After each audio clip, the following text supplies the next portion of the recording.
Boa tarde a todos. Então, hoje é a nossa revisão, certo, de biologia.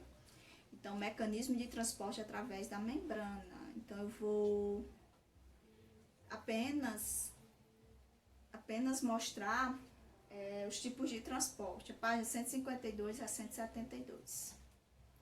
Os tipos de transporte. Então, gente, na membrana plasmática das células, há dois tipos de transporte diferentes, que é o transporte passivo, sem gasto de energia, e é o transporte ativo, que tem gasto de energia. Então, a célula ela consome energia para fazer esse transporte. Os tipos de transporte passivo são a difusão simples e a difusão facilitada. Sendo, gente, que esses tipos de transporte aqui, ó, transporte difusão simples, difusão facilitada e transporte ativo, gente, são transporte de substância, certo? São transporte de soluto. E já a osmose é o transporte de água, certo? De solvente. Então, a diferença, certo? Entre esses tipos de transporte, não confunda. Sempre aparece muito em questões do Enem, questões relacionadas à osmose. Lembre-se que a osmose é o transporte de água. E já o transporte de difusão simples, difusão facilitada e transporte ativo, que são as bombas de sódio e potássio, eles são transporte de substâncias, ok? Transporte de soluto. Então, temos o transporte passivo, ele não tem gasto de energia. Que a difusão simples, ela passa as substâncias de um lado da outro da membrana sem nenhuma comodidade, certo? Livremente. Já a difusão facilitada, ela tem as proteínas carreadoras que vão auxiliar aí no transporte. E já o transporte ativo, ele precisa de energia para acontecer, o transporte de substância entre a membrana. O transporte bomba de sódio e potássio. A bomba de sódio e potássio, como eu falei, é um tipo de transporte ativo. E ele há o gasto de energia.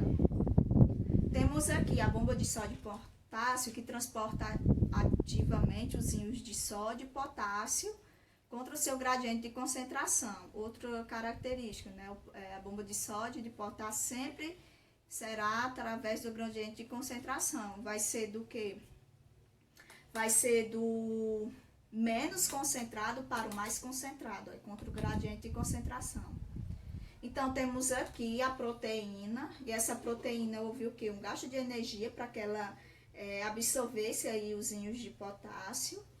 E quando esses íons de potássio estavam lá dentro, houve também uma energia para que esses íons de sódio ele viesse, né, para o interior da célula. Então, quando o potássio vai, o íon de sódio vem. É sempre assim, certo? E é sempre contra o gradiente de concentração. Temos aqui, ó, os íons de sódio. Temos aqui os íons de potássio.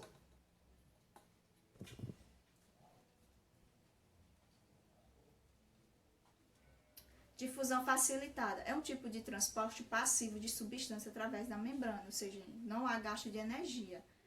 E a difusão facilitada, ela conta com auxílio de proteínas para fazer esse transporte. Já a difusão simples, gente, não tem essas proteínas para fazer esse transporte. Ocorre sem gasto de energia, no caso de ATP. As membranas celulares são estruturas dinâmicas, fluídas e construídas de uma bicamada lipídica, de lipídios, ou seja, óleo. Elas controlam a entrada e a saída de substâncias da célula. Essas coisinhas amarelas, certo? Aqui é a bicamada lipídica. Aqui são as substâncias. Aqui é o transporte passivos. Veja que ela passa espontaneamente, né? Não tem essa pontezinha, diferente aqui da difusão facilitada, que tem a proteína responsável por captar essa substância para fazer o transporte. Exocitose é o processo biológico pelo qual uma célula eucariótica viva libera substâncias para o fluido extracelular, para fora da célula.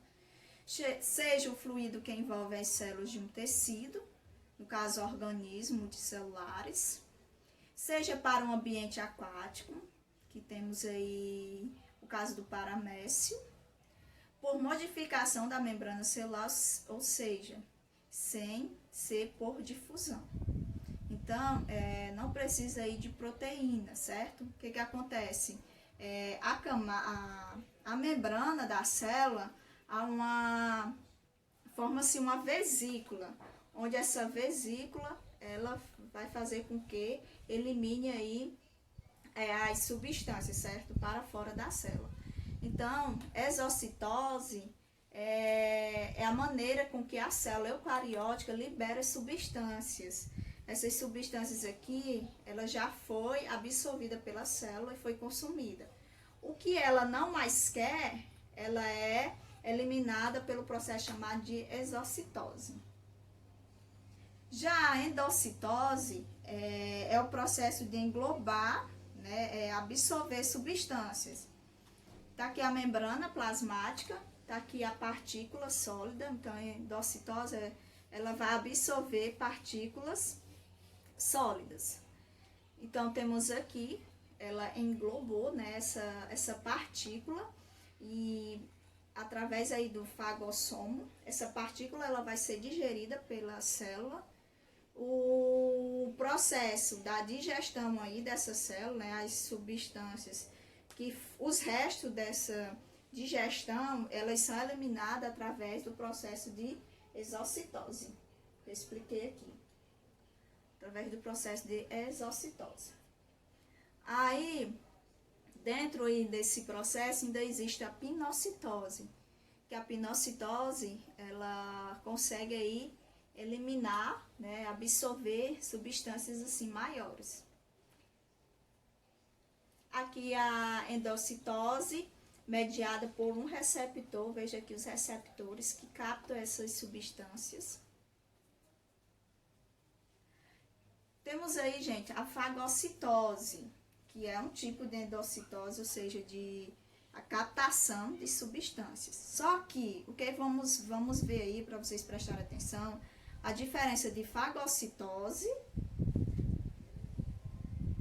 para pinocitose, tá ok, pessoal? Então, a fagocitose é o processo de absorção de moléculas biológicas e materiais particulados. No caso aí, partículas insolúveis, como micro-organismos e fragmentos celulares. Eu posso dizer, gente, que aí a fagocitose é o processo de endocitose que vai captar, ou seja, absorver substâncias grandes, moléculas grandes, micro-organismos, substâncias insolúveis, substâncias sólidas, tá ok? O processo de fagocitose é o processo de absorção de moléculas maiores, moléculas grandes, moléculas insolúveis, tá ok?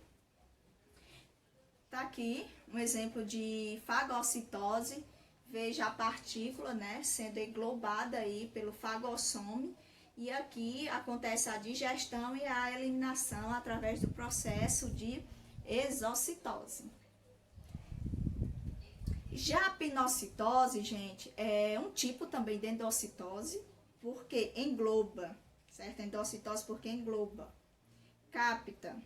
Só que aqui nesse processo, gente, são absorvidas substâncias, materiais líquidos, partículas menores. Vamos ver lá. É um processo de absorção celular de moléculas biológicas e materiais particulados, no qual a célula engloba substâncias líquidas ou macromoléculas dissolvidas sem água. Esse processo ocorre na maioria das células, diferentemente da fagocitose, que é restrita apenas a alguns tipos de células. Um exemplo de pinocitose acontece no intestino, onde as células do nosso intestino, ela faz o que? A absorção. Eu posso até aqui substituir por englobam, né? Absorção de moléculas de lipídio. Então, como eu falei, a pinocitose é o processo de absorção de substâncias menores, né? De materiais que são dissolvidos em água. São moléculas menores.